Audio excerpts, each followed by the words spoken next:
Hey guys, welcome to Boxing Squad for boxing news and views from around the internet. Maybe Dominic Breazeale, the WBC mandatory challenger, wasn't happy with the level of exposure he was getting in the lead up to his fight with Deontay Wilder, WBC champion, on May 18th, taking the somewhat unusual move to go outside the promotion and issue his own press release. So this isn't part of the promotion, this is issued independently of it, and actually within it there's a number of interesting statements, including his thoughts on Virgil Hunter, his new trainer for this fight, his sparring, and being away from home, that he feels that some of this has all helped him in the build-up to what he says is the fight of his life. So I'm going to go through those statements in this video and also touch on some other comments from Deontay Wilder towards the back end in a press release that the PBC and the promotion has issued regarding Deontay Wilder and him closing in on a little bit of history. So we'll start with Dominic Breazeale though. So you can see here on screen. So this is a press release which was issued by Team Breazeale. So it says a lot has changed since the Negron fight this past December, as Breazeale made a significant change to his career by hiring world-renowned trainer Virgil Hunter. Due to the change of trainers, Breazeale subsequently relocated his camp from Southern California to the Bay Area, which is roughly 400 miles away from his home. So Breazeale goes on to say here in quotes, "I truly believe it was a great move making the change to Virgil, as I needed something more. I went up for a week to train with Virgil to see if it would be a good fit. On the first day of training, I realized it was a great decision to make, as he was pointing out some things I needed to work on, and here we are 10 weeks later, ready for the biggest fight of my life."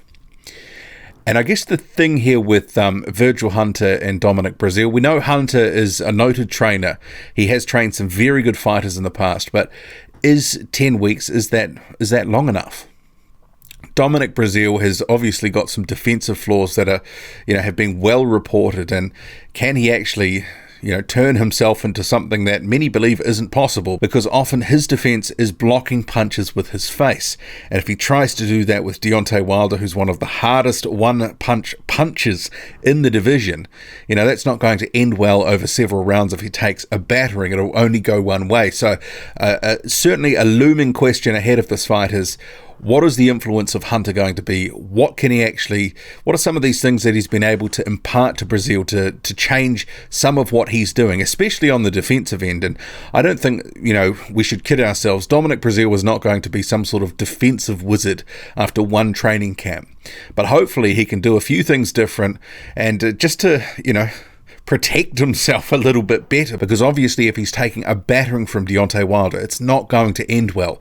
And he even said in the official media conference call just the other day that, he realized that he was doing some things in his fight with Anthony Joshua and other fights, taking unnecessary punishment. And that's been something he's done throughout his career. He's got into wars when often he could have avoided it, but sometimes he's been just getting tagged just relentlessly. He's one of these guys that just gets hit and hit and hit, but because he is durable, he's got a lot of heart, he shows a lot of determination, he's been able to, for the most part, to come through that. But when he's got to a quality fighter, someone like Anthony Joshua, just picked him apart all night and really put a beating on.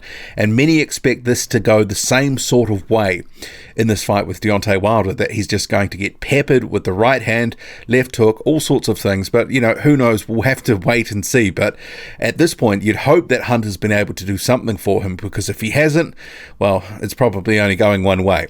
But the press release continues. "It was a tough decision to leave my family, as I'd never left home for camp before. But my family understands that this is a sacrifice in which the positive far outweighs the negative. I have to thank my wife Christina for being open to this decision and taking care of my boys while I have been up here." And I guess, it's a chance at the heavyweight championship of the world. If he had to make sacrifice for 2.5 months in camp for this fight, I mean, in the scheme of things, it's a small price to pay if he can get over the line and, take Deontay Wilder out, or somehow, coast to a unlikely points decision. I think Breazeale's best chance in this fight, as many have pointed out, is going to be he'd have to stop Deontay Wilder. Not sure he can outpoint him.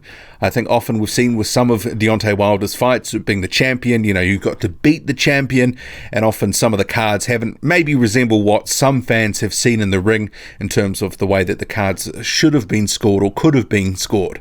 But Dominic Breazeale, I think he knows as well that he's going to have to land something significant to really change the fight and stop Deontay Wilder.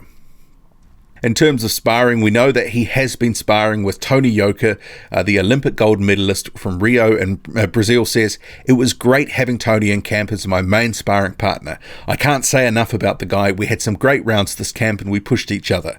He brought a lot of international experience into the ring and I can't thank him enough." And just further down, he says, "I can't wait to get my hands on him. What he did in Alabama in front of my family, I could never forgive him, or nor will I ever forget. Even after the incident in Alabama, he continued to bring my sons into it.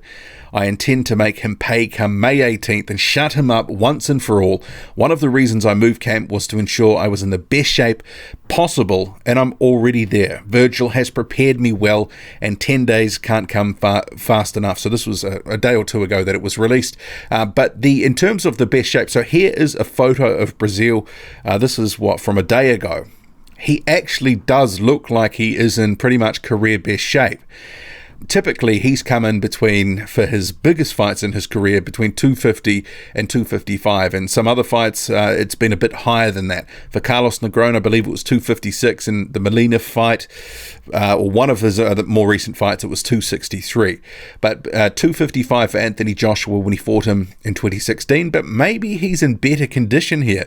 He could actually come in closer to 250 and even a shade under. And if he does do that, and if he really has been working himself into career best shape, he's giving himself the best opportunity to win this fight. While I'm on his Instagram, there was one thing that I didn't touch on. This was from May the 2nd. Deontay Wilder had made a number of statements about Dominic Breazeale being a basic cable fighter. You can see here. So Breazeale says, "Fact check for the day. This chump at Bronze Bomber says I'm the basic cable fighter and can't sell pay-per-view. But last time I checked, he was the champ, right? And hasn't he been for 4 years? Wasn't his last fight against Fury his only pay-per-view? Humble yourself, chump.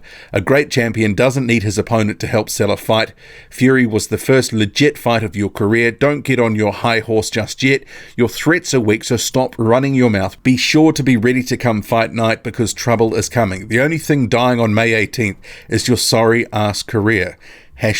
#trouble," and there's an emoji of a fist thrown in there too. And I guess the other thing that Dominic Breazeale could have thrown in there was, well, actually, he's been on pay-per-view before, so they've been both involved in one pay-per-view each. Breazeale was part of the Anthony Joshua pay-per-view back in 2016. But certainly this whole thing with their rivalry, there is a bit of spite to it. I think some of it has been sort of over-egged and maybe, hammed up a little bit too much for this fight, but it is what it is. There is some history there, and we're going to see this put to bed, hopefully, at the weekend, whatever the result may be. And if we just head over to one of the official press releases came out in the last couple of days from Premier Boxing Champions as part of the official promotion for this fight. A couple of things I wanted to touch on. It talks up here about American champion Wilder fights to join Hall of Fame heavyweights Joe Louis, Muhammad Ali, Mike Tyson, and many more, as only the 10th heavyweight in history with 9 or more successive consecutive title defences. And to hold the belt for 4 years, and this is his 9th defence, certainly that is a long time and a long string of defences. So he goes on to say here, this is Deontay Wilder, "There has been a long line of great American heavyweight champions who represented our country with pride, strength and honour in the ring. I take the responsibility very seriously to pick up where they left off and continue to show every young fighter who looks up to me that one day they can be the heavyweight champion of the world. I'm a champion of the world, but I represent the entire country and everyone in it. I fought challenges from all around the world, knowing in my mind how important it was to keep this title in the US. And then it talks about him becoming the 10th fighter in the more than 135-year history of heavyweight boxing to make 9 or more consecutive successful title defences. And Wilder continues, "Fighters like Jack Johnson, Joe Louis, Muhammad Ali, Mike Tyson and more have paved the way for me. Now I'm going to take what they started and make sure that the heavyweight world championship stays in America for a long time." Being the heavyweight champion and holding that title on American sports landscape is a huge deal. There was a time when that person was as well known as the president. I'm going to keep leaving a path of destruction inside the ring so that everyone knows I am the one name and one face of the heavyweight division. And it goes on to talk about the other fighters that have 9 or more defenses. It's not in an order of defenses, just chronological order. So Tommy Burns at the top there with 11 defenses. Joe Lewis, 25. That's pretty impressive. Joe Frazier, 9. Muhammad Ali, 9 in his first run, 10 in his second. Larry Holmes with 20. That's pretty incredible. Mike Tyson, 9 in his first run. Lennox Lewis, 9 in his second run. Vitaly Klitschko, 11 in his second run. And Vladimir Klitschko, 18 in his second run. So, Deontay Wilder closing in on a little bit of sporting history himself, if he can stop Dominic Breazeale. But obviously, Breazeale is a motivated guy here. He wants to be able to go there, show that he can mix it with Deontay Wilder, put it on him, and potentially stop him in this fight.